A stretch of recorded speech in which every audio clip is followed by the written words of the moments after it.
grand âge de l'industrie du verre en Argonne, c'est le fin du 15e, 16e jusqu'à la Révolution. Les verreries dont nous allons parler se fixent dans la vallée de la Bième, entre Beaulieu et Vienne-le-Château. Alors, est-ce qu'on peut parler d'apogée? Oui, on peut parler d'apogée en nombre d'établissements et en nombre de personnes travaillant sur les verreries. Donc là, vous avez les 10 familles souches qu'on trouve en Argonne à la veille de la Révolution. Ces 10 familles souches ont le monopole de la propriété des verreries. Il y a rarement une famille qui possède une verrerie en entier. Les verriers sont non seulement propriétaires, mais ils ont également le monopole du soufflage. En France, contrairement à d'autres États comme la Grande-Bretagne, en principe, le travail manuel est interdit aux nobles. Un noble peut être souffleur de verre sans déroger. Mais en Argonne, et contrairement à d'autres régions de France, les nobles sont propriétaires de la verrerie et souffleurs de verre. Donc aucun roturier ne peut souffler de verre. Ça ne veut pas dire qu'il n'y a pas de roturier. Mais les postes principaux sont tenus par des gentilshommes verriers. Passons maintenant aux verreries.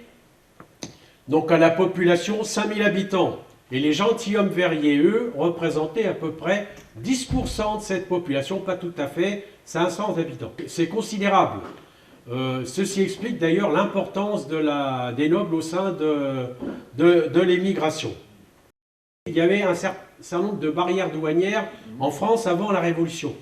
Donc les gentilshommes verriers avaient tourné cette difficulté en installant une partie de leur four sur la partie du four de Paris qui relevait de Boureuil.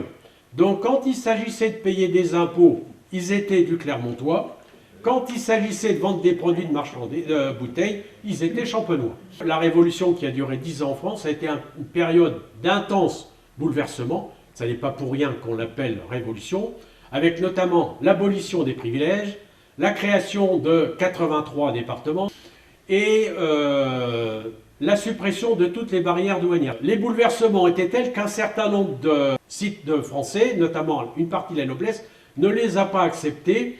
Et donc elle a émigré. 130 gentilshommes verriers d'Argonne ont émigré. Donc il y a des verreries qui se sont trouvées sans souffleur de verre, parfois même sans propriétaire.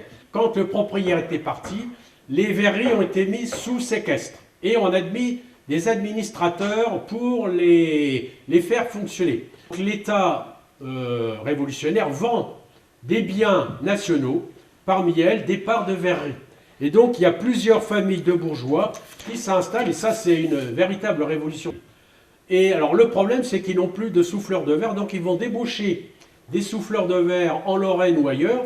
Et la troisième, l'importante modification, c'est le bois.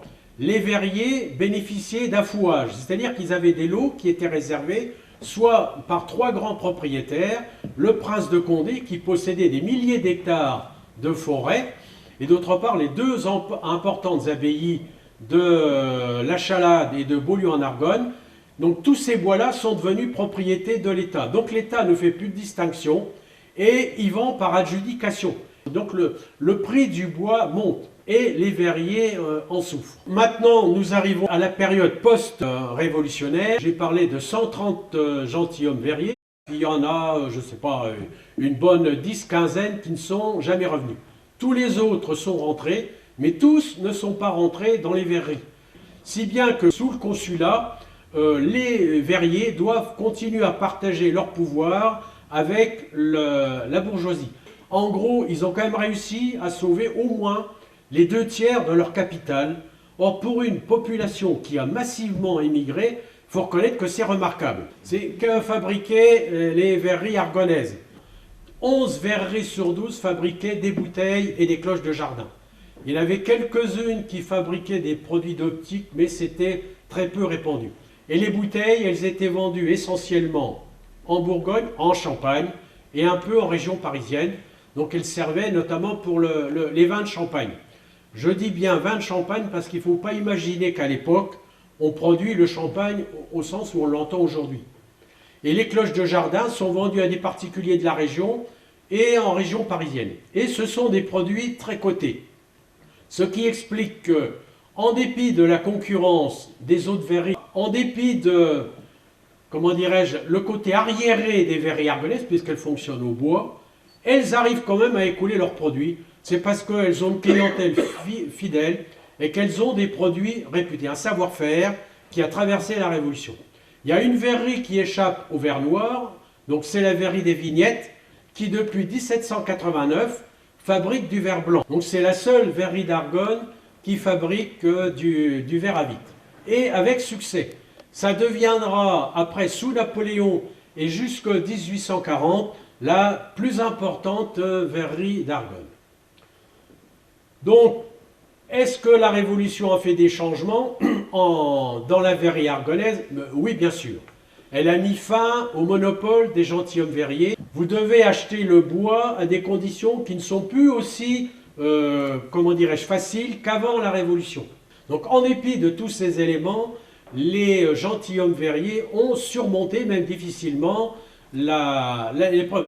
Est-ce que ça a introduit des changements techniques dans les verreries? La réponse est non.